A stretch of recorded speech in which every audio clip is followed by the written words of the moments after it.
భూమిపై వృక్షాలు ఉంటేనే మానవుని మనుగడ సాఫీగా సాగుతుంది. కానీ ఇటీవలి కాలంలో పచ్చగా కలకలలాడే చెట్లకు సైతం రకరకాల వ్యాధులు వస్తున్నాయి. వైరస్ల వల్ల తెగుళ్లు సోకి కొన్ని చెట్లు పూర్తిగా ఎండిపోతుంటే మరికొన్ని చెట్లు చెదలు పట్టి సగం ఎండిపోతున్నాయి. ఇలా వ్యాధుల బారిన పడిన చెట్లను ప్రజలు నరికేస్తూ ఉండటంతో వృక్ష సంపద నానాటికి తగ్గిపోతోంది. ఈ పరిస్థితుల్లో నశించిపోతున్న చెట్లను కాపాడేందుకు నడుం బిగించారు ప్రకృతి వైద్యుడు అంబలి చంద్రమౌళి. గత 20 ఏళ్లుగా ఆయన ప్రకృతి చికిత్స విధానంలో ఎండిపోతున్న మహావృక్షాలకు సైతం మళ్లీ జీవం పోస్తూ కొత్తగా చిగురించేలా చేస్తున్నారు. అయితే కర్నూలు పాతబస్తీ ప్రాంతంలో ఒక ప్రసిద్ధ జమ్మి చెట్టు ఉంది. చెదలు పట్టడం వల్ల ఈ చెట్టు సుమారు 98% వరకు నశించిపోయి మోడుబారింది. ఈ వృక్షంతో కర్నూలు ప్రజలకు అమితమైన భక్తి అనుబంధం ఉంది. దసరా పండుగ రోజున వేలాది మంది ప్రజలు ఈ చెట్టు చుట్టూ ప్రదక్షిణలు చేసి మొక్కులు తీర్చుకుంటే ఎంతో శుభమని నమ్ముతారు. అలాంటి పవిత్రమైన చెట్టు ఎండిపోవడం చూసి స్థానికులు ఎంతో ఆవేదన చెందారు. దానిని తొలగించి అక్కడ కొత్త మొక్క నాటాలని అనుకున్నారు. మున్సిపల్ కార్పొరేషన్ నుంచి గ్రీనరీ డిపార్ట్మెంట్ వాళ్ళు వచ్చారనమాట. వచ్చి స్వామి చెట్టు మొత్తం పోయింది స్వామి, తీసేస్తామని అంటే నాకు చాలా బాధ వేసిందనమాట. ఇంకా కళ్ళల్లోంచి నీళ్ళు ఒకటే తక్కువ.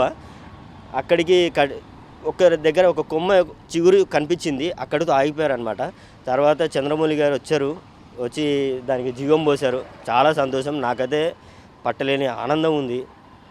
అందులో ఇప్పుడు లోపల దుర్గాదేవి కూడా వచ్చింది. అమ్మ ప్రతిష్ట రోజే చిగురు కనిపించింది. మాకు ఎంత ఆనందం అంటే అంత ఆనందంగా ఉంది.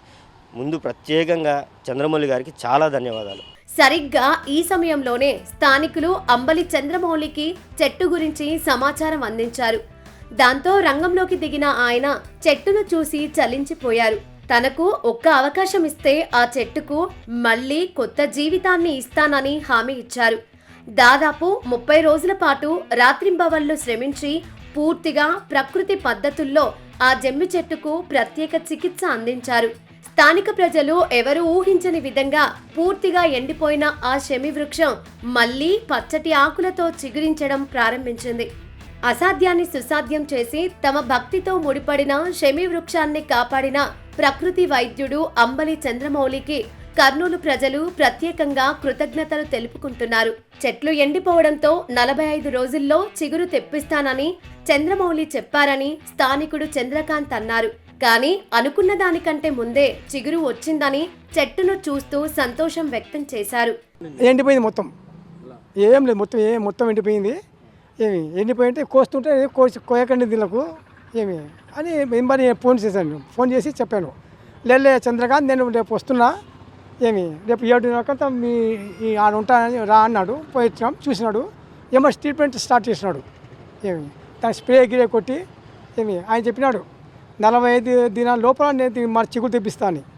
ఏమి ఆ దేవుని దగ్గర నుంచి మాకు 36 దినాలుగా చిగురు వచ్చింది. మళ్ళీ అప్పుడు 4 సార్లు ట్రీట్మెంట్ ఇచ్చినాడు. ఇప్పుడు చెట్టు బాగా కలకాలి. దీనికి దయచేసి ఎవరు దీనికి ముట్టకండి, గిల్లకండి.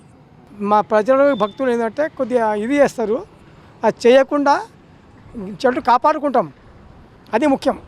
ఇది తరాలకు వచ్చే చెట్టు. మేము దీనికి మేము అవి ఇవి పోస్తే చెట్టుకు ఇదవుతుంది, డిస్టర్బ్ అవుతుంది. తెలంగాణ రాష్ట్రంలోని మహబూబ్ నగర్ జిల్లాలో ఎంతో ప్రసిద్ధి చెందిన చారిత్రాత్మక పిల్లల మర్రి వృక్షం కూడా ఇలాగే ఎండిపోతే ప్రకృతి చికిత్స పద్ధతిలోనే దాన్ని మళ్లీ చిగురించేలా చేశానని చంద్రమౌళి గర్వంగా చెబుతున్నారు. 150 ఏళ్ల నాటి చెట్టును కాపాడటం తన అదృష్టంగా భావిస్తున్నానని ఆయన పేర్కొన్నారు. కర్నూలు పాత టౌన్లో జమ్మి చెట్టు ఎండిపోయిందని తెలిసినది. చెదల వలన చెట్టు చనిపోయింది. నేను దాన్ని పరిశీలించి ప్రకృతి పద్ధతిలో చికిత్స చేసినాను. సుమారు నేను 30 రోజులు దీనికి శ్రమించినాను. అంతేకాకుండా అన్ని ప్రకృతి పద్ధతి ఎన్ని రకాల మందులు ఇవ్వాలో అన్ని రకాల మందులు ఇచ్చి చిగురింపజేశానండి. ఇది 150 సంవత్సరాలు పైబడి ఉంటుందండి ఈ చెట్టు. దీన్ని కాపాడుకోవడం నా అదృష్టంగా నేను భావిస్తున్నాను. ఇంతకుముందు నేను మహబూబ్ నగర్ జిల్లా పట్టణంలో గల పిల్లల మర్రి చెట్టు కూడా సుమారు అది 700 సంవత్సరాలు ఉంటుంది. అది కూడా చెదలు పడితే దాన్ని కూడా నేను ఈ రోజు వరకు అంటే సుమారు దానికి 7 నెలలు శ్రమించి దాన్ని మళ్ళీ జీవనం పోసినానండి ఆ చెట్టుకి. ఇప్పుడు అది 3 ఎకరాల విస్తీర్ణంలో. ఎక్కడైనా చెట్లు ఎండిపోతుంటే తనకు సమాచారం ఇస్తే ఉచితంగా చికిత్స చేస్తానని చంద్రమౌళి చెబుతున్నారు. చెట్ల సంరక్షణ కోసం ఆయన చేస్తున్న సేవలు నిజంగా అభినందనీయం.